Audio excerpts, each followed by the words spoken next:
Bismillahirrahmanirrahim. Assalamualaikum warahmatullahi wabarakatuh. Teman-teman mahasiswa yang mengambil mata kuliah ekonomi teknik. Alhamdulillah pada saat ini kita masih bisa mengikuti perkuliahan walaupun secara daring, dan ini saya buatkan video pembelajaran supaya nanti mahasiswa bisa memutarnya berulang, melihatnya begitu ya, mempelajarinya dan berusaha untuk memahaminya, termasuk nanti prakteknya gitu ya teman-teman semua. Oke, saya share dulu.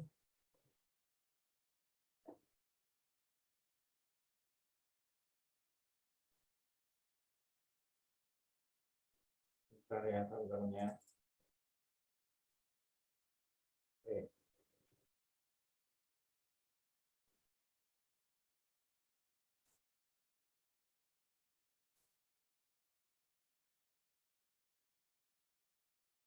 Oke.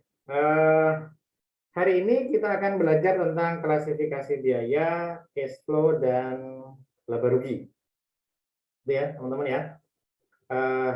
Dari materi yang ada, ini menjadi fondasi dari materi-materi selanjutnya. Maksudnya, teman-teman semua, hasil perhitungan, hasil pemahaman terhadap klasifikasi biaya itu nanti berpengaruh kepada pembuatan cash flow.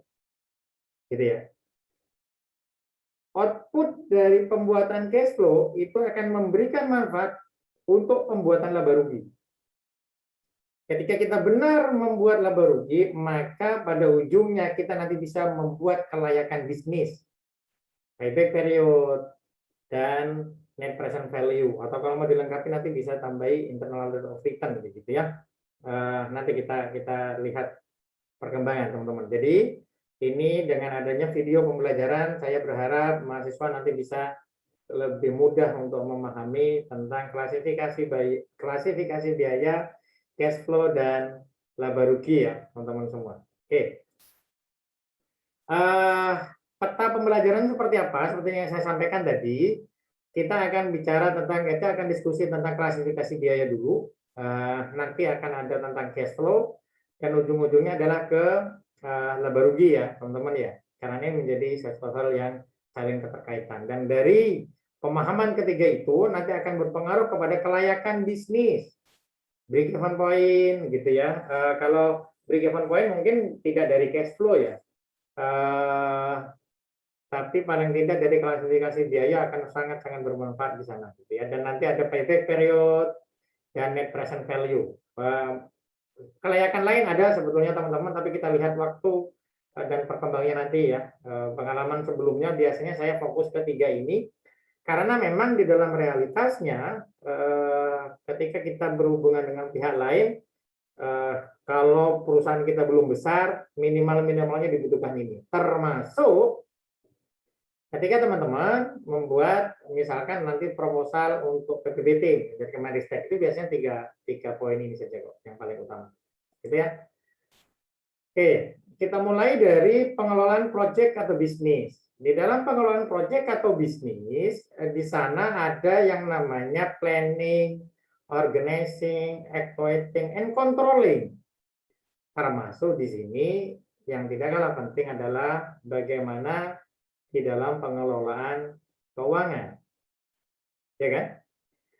Dalam manajemen keuangan, itu ada planning, organizing, evaluating, and controlling, spesifik di bidang keuangan tentunya. Kenapa?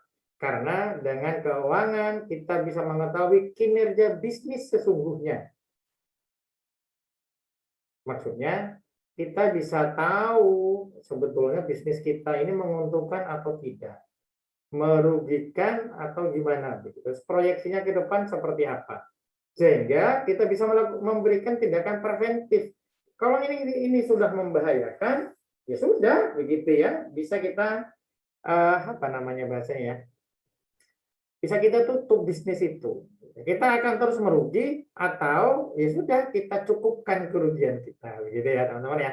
Terus mengetahui real aset, ekuitas, dan kewajiban perusahaan.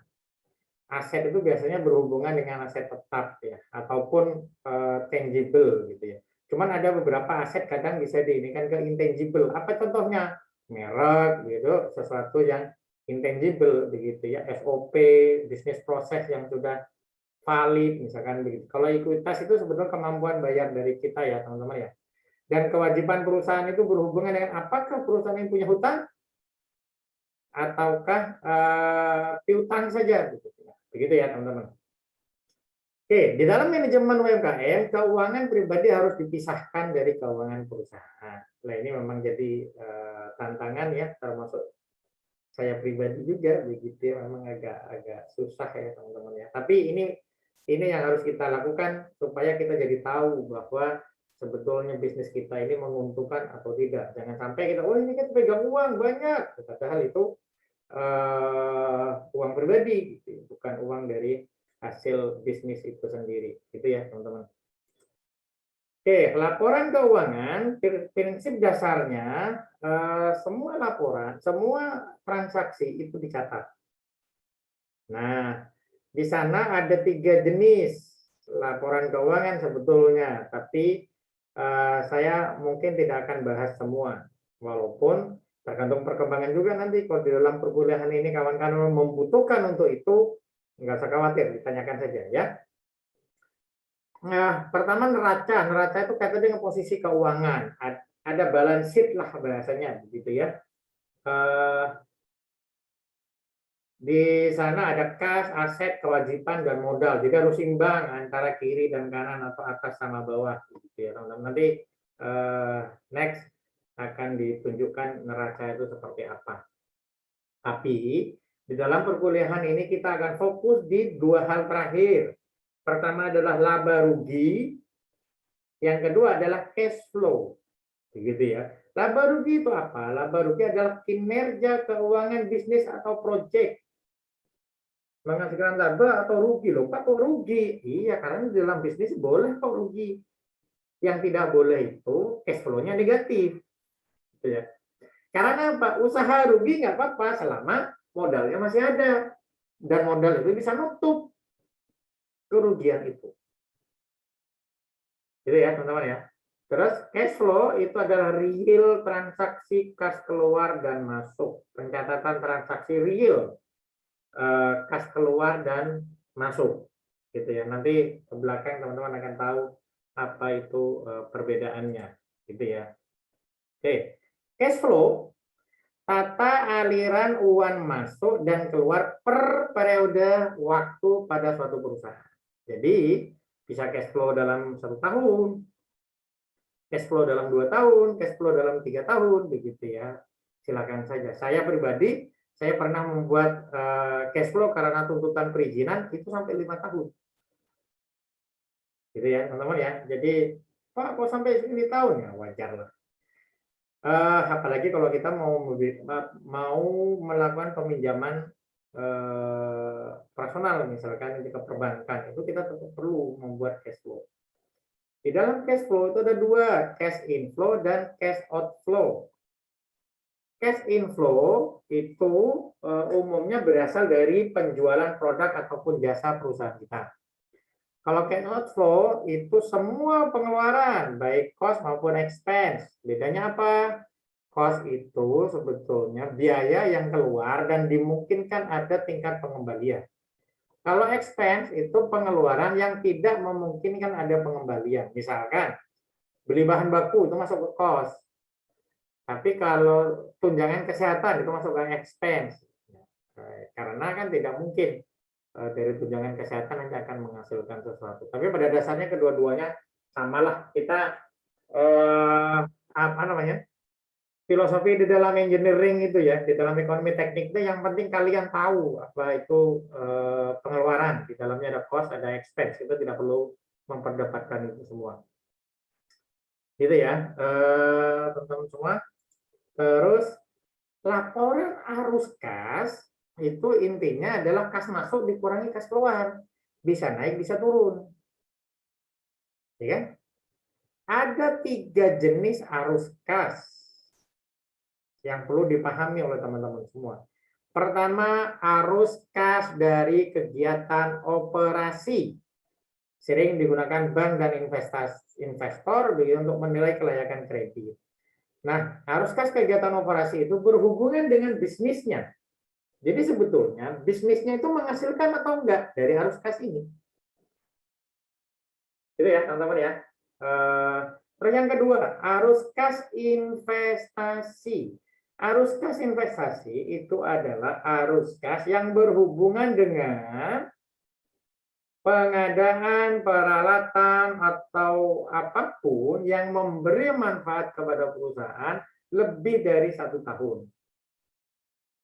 Kalau dari saya, ini terbuka saja sih sebetulnya teman-teman, gitu ya. Maksudnya, Pak, kalau kita beli printer harganya kan cuma 800.000, itu masuk investasi atau enggak?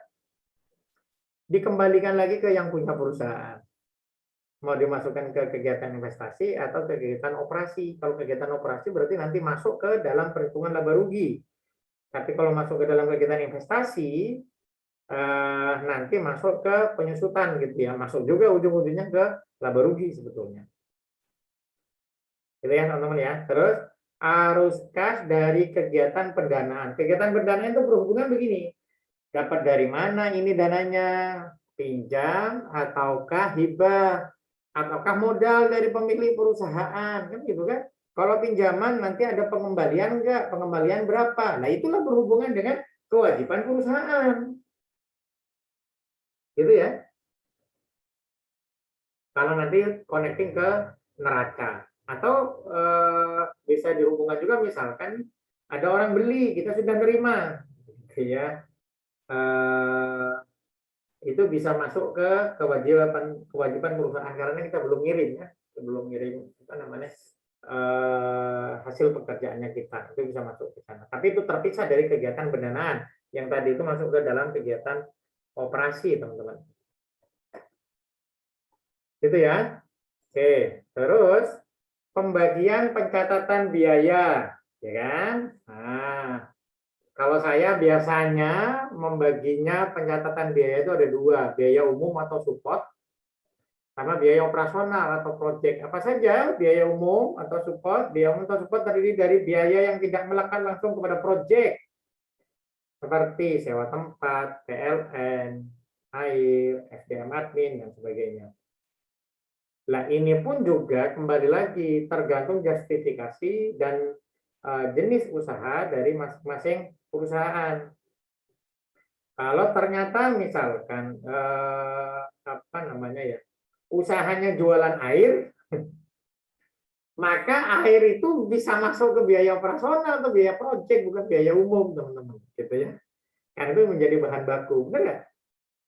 Ya kan? Gitu ya. Terus biaya operasional atau proyek adalah biaya yang langsung dapat diperhitungkan untuk beban proyek seperti SDM project, beli alat atau bahan habis pakai untuk project, begitu ya. Dibedakan biaya produksi dan biaya non produksi. Biaya produksi biasanya biaya yang langsung berhubungan dengan produk. Kalau non produksi biasanya berhubungan dengan pemasaran, transportasi, promosi atau iklan, gitu ya teman-teman ya. Oke. Terus klasifikasi biaya sekarang. Klasifikasi biaya ada 4 klasifikasi yang berdasarkan waktu, berdasarkan kelompok sifat penggunaannya, berdasarkan produknya, dan berdasarkan volume produk. Gitu ya. Kita yang pertama dulu, biaya berdasarkan waktu. Biaya berdasarkan waktu adalah contohnya biaya masa lalu atau historical cost sebagai pertanggungjawaban manajemen. Sebagai dasar penyusunan biaya masa depan. Jadi ini ada kaitannya dengan prediksi, forecasting. Terus di sana biaya berdasarkan waktu ada biaya perkiraan atau predictive cost sebagai dasar untuk memperkirakan kebutuhan dana dan kontrol arus kas ke depan seperti apa. Biaya aktual atau actual cost. Actual cost adalah biaya real pada kondisi terakhir dari sebuah transaksi, teman-teman semua. Oke, yang kedua, biaya berdasarkan kelompok sifat penggunaannya.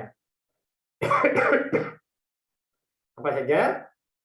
Biaya berdasarkan kelompok sifat penggunaannya Ada biaya investasi tadi ya, biaya berdasarkan sifat penggunaannya, biaya investasi investment cost, biaya awal untuk menjalankan usaha, disebut juga dengan modal dasar usaha.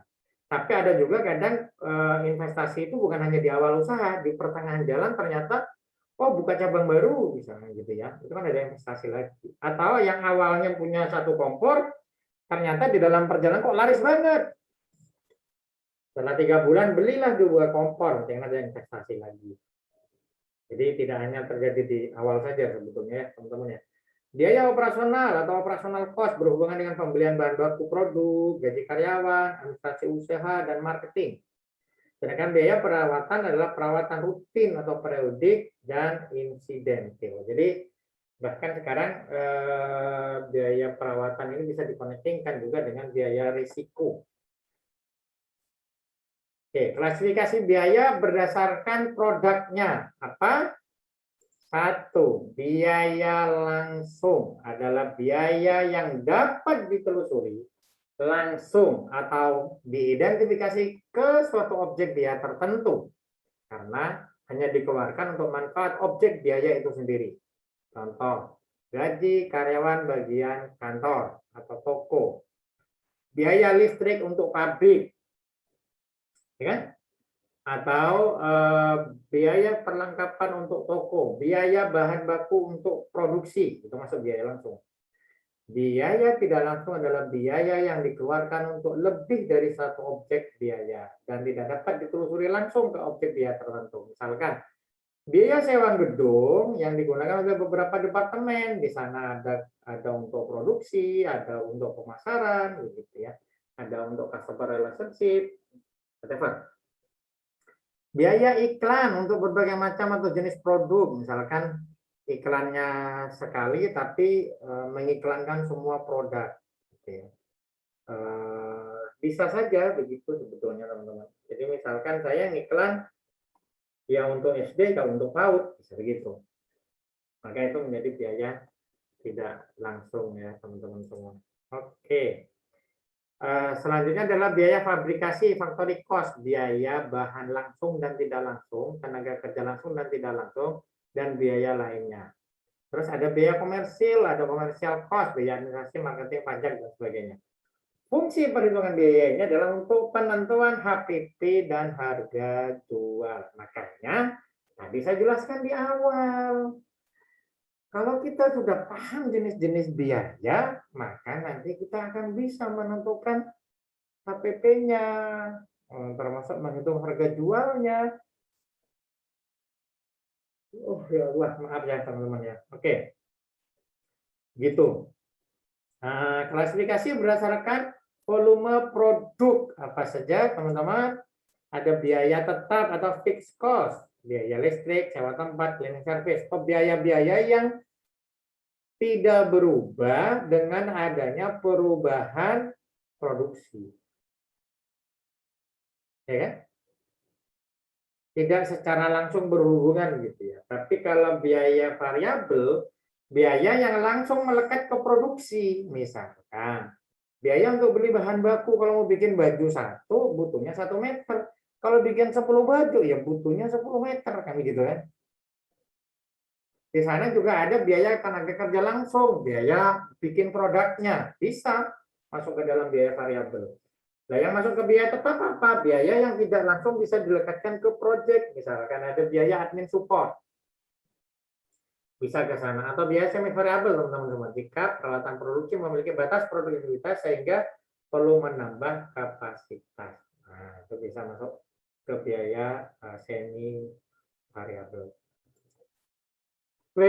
Ada pemahaman lain, ada opportunity cost, adalah manfaat ekonomis yang hilang atau dikorbankan karena terpilihnya satu alternatif keputusan tertentu. Manfaat potensial ini dapat berupa pendapatan revenue atau penghematan biaya. Jadi ada ini agak susah yang menghitungnya ya. Tapi teman-teman yang perlu dipahami gini, misalkan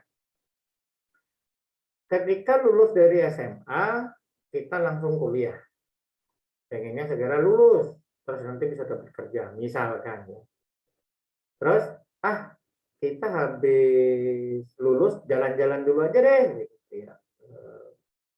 biar enak-enak dulu, terus baru kuliah tahun depannya. Nah itu ada opportunity, ada loss of opportunity, atau di sana kalau dihubungkan dengan ekonomi berarti opportunity cost, gitu ya. Terus biaya kesempatan atau opportunity cost tidak dicatat di buku besar perusahaan, hanya ada dalam pengertian ekonomi dari sebuah perusahaan, ya. Oke, teman-teman semua, itu adalah materi untuk klasifikasi biaya. Selanjutnya, kita akan masuk ke dalam materi pembuatan cash flow. Ya, tolong diperhatikan, teman-teman ya. Cash flow adalah laporan keuangan yang berisi informasi tentang catatan kas real dari kegiatan operasi, transaksi investasi, serta transaksi pembiayaan atau pendanaan perusahaan selama periode tertentu. Berarti di dalam cash flow, di sana tidak melihat ada penyusutan. Semua dicatat, pokoknya real. Gitu ya. Tapi kalau nanti laba rugi, itu beda lagi. Nah, nanti saya jelaskan, teman-teman. Cash flow harus selalu positif karena memberikan gambaran kondisi real posisi kas. Ya. Laporan cash flow membantu perusahaan untuk mengetahui lebih dalam soal kemampuan dalam membayar aspek-aspek operasional seperti membayar kewajiban perusahaan, membayar gaji karyawan, investasi dan membayar dividen, begitu ya, atau laporan cash flow. Di dalam cash flow itu ada proyeksi cash flow, ada realisasi cash flow, begitu ya. Ada proyeksi, ada realisasi. Biasanya kalau kita mau bikin proposal bisnis di dalam bisnis plan itu kita diminta bikin proyeksi cash flow, teman-teman. Nanti berlatihnya nanti ya. Nah, ini ada soal nanti yang akan perlu digarap oleh teman-teman semua, ya kan? Untuk membuat cash flow. Jadi di sini Warnet di Unisula memiliki komputer 20 unit. Biaya investasi pengadaan komputer dan instalasi adalah 100 juta. Sewa tempat 20 juta per tahun. Gaji operator dan maintenance 6 juta per bulan. Gaji admin 1,5 juta per bulan. Koneksi internet 2 juta per bulan. Biaya administrasi listrik telepon 1,5 juta per bulan. Biaya promosi untuk cetak brosur 500.000 per bulan. Jika rata-rata pemakaian tiap hari adalah 18 jam atau 75%, dengan biaya sebesar 2.000 per jam, maka hitunglah berapa laba warnet tersebut untuk operasional selama 1 tahun.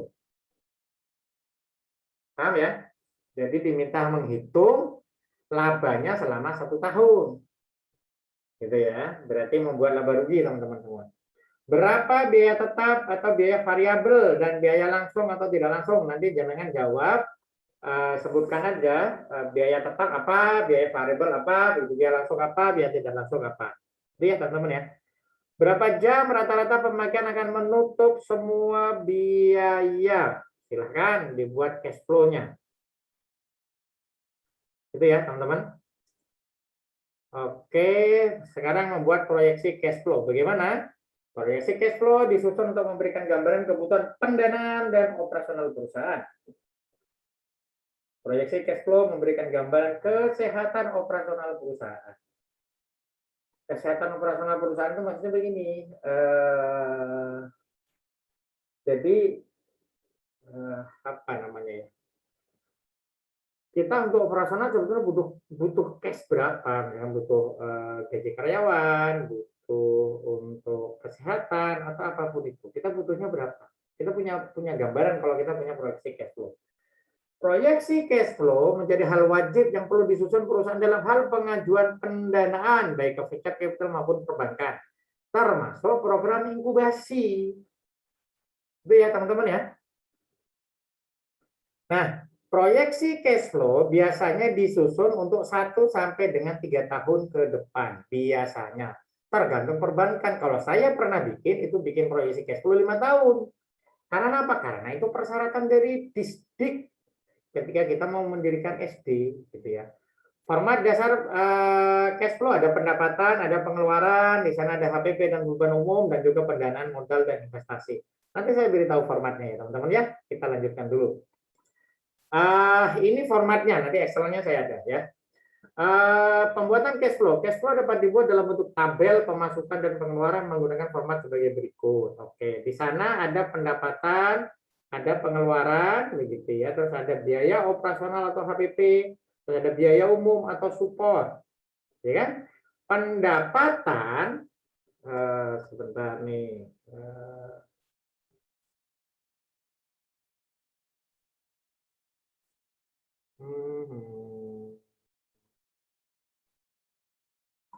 Sebentar teman-teman.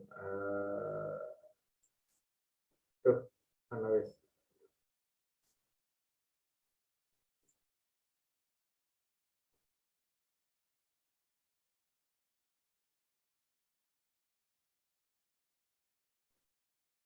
Oke, nggak apa. Teman-teman semua, jadi pendapatan dikurangi HPT itu menjadi gross profit margin. Ini ya. Terus gross profit margin dikurangi biaya umum menjadi net profit margin.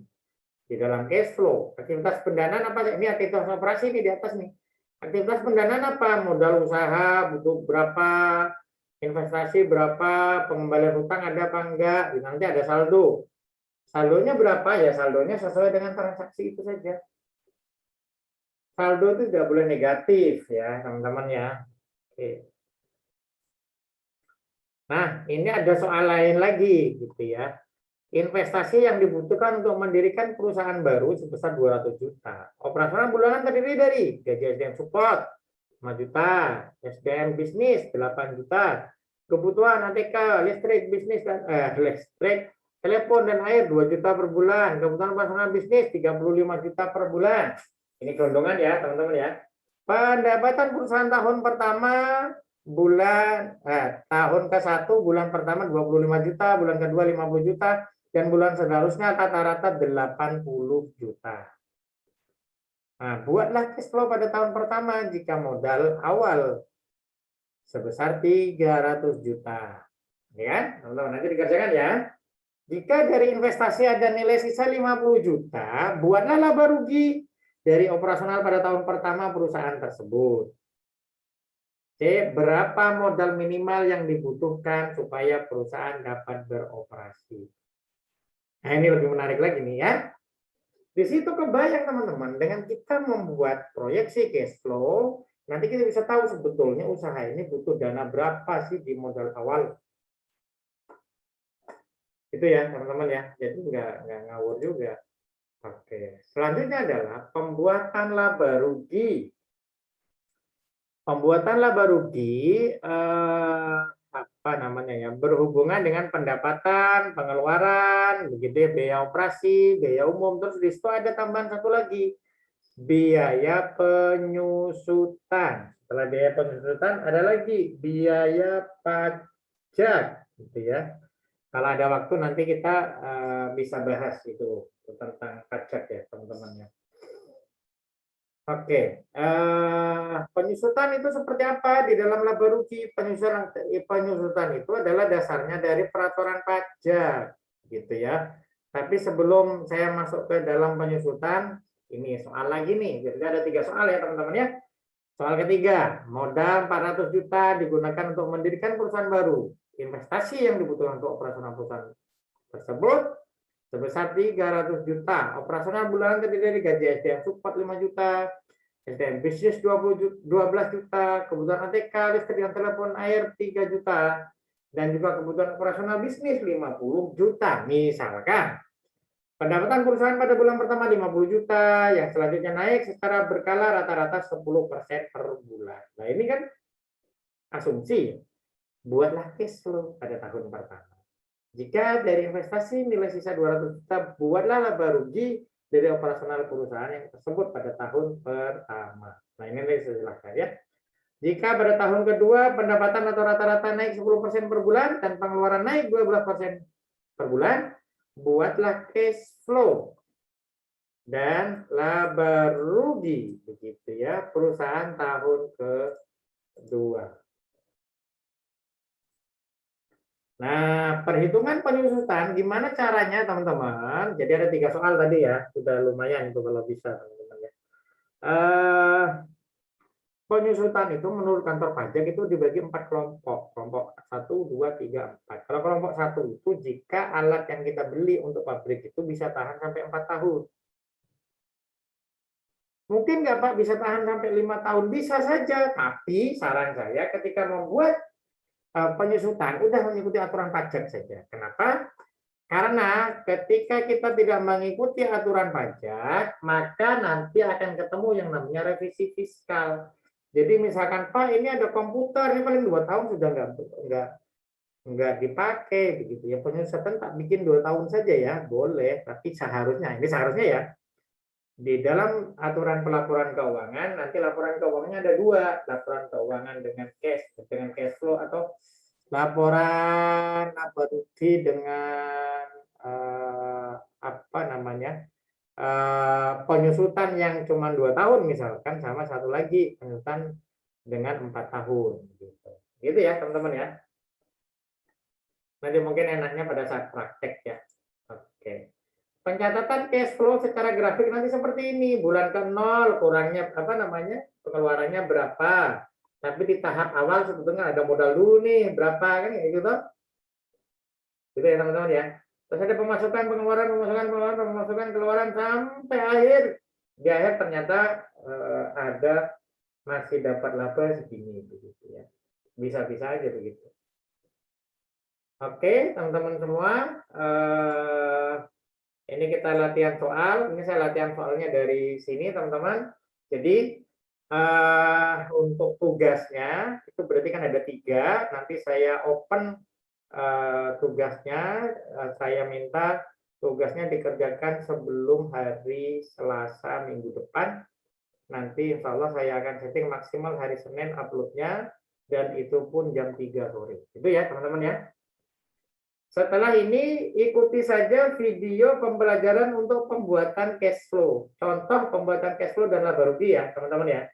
Saya buatkan juga nanti contohnya itu dengan soal yang ini. Jangan lupa sekali lagi kerjakan soal latihannya, karena semuanya berangkat dari sini salah satunya. Gitu ya. Terima kasih teman-teman semua. Kita akan kembali ketemu di sesi perkuliahan berikutnya. Kita tutup dengan ucapan hamdalah bersama-sama. Alhamdulillah Rabbil alamin. Wassalamualaikum warahmatullahi wabarakatuh.